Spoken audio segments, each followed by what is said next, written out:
Bonjour et bienvenue pour ce nouvel épisode de Vidéo Vet spécial hiver.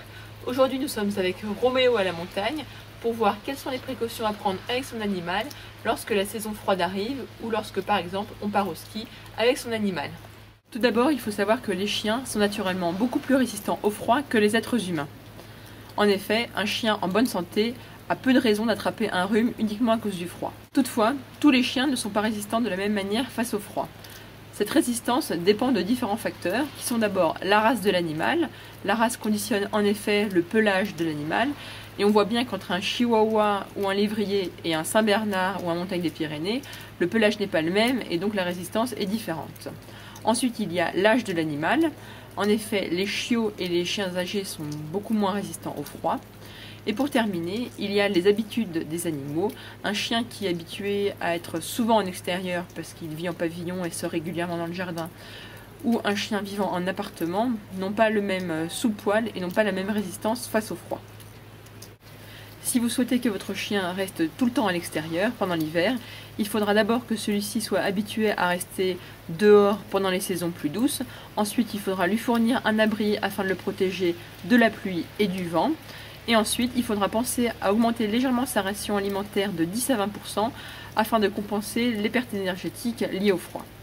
Si par contre vous vivez en appartement et avez un petit chien frileux, il faudra alors lui mettre un manteau lors des promenades l'hiver.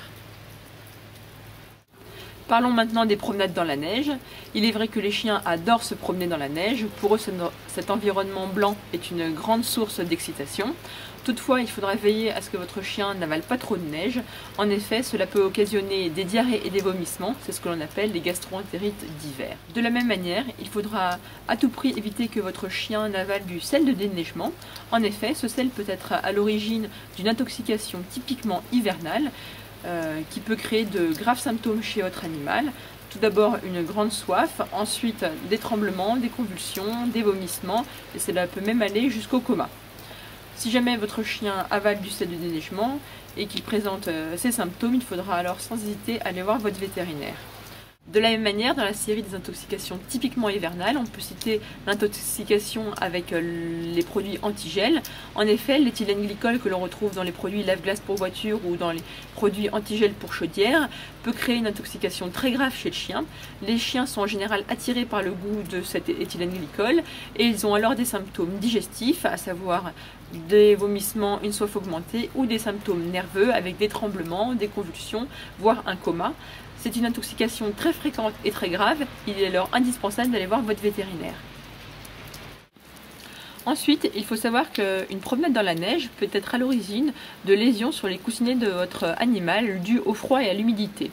Si votre chien a les coussinets fragiles et qu'il revient avec des petites lésions, il faudra aller voir votre vétérinaire qui vous prescrira une solution réparante, dite solution tannante, qui va durcir le coussinet.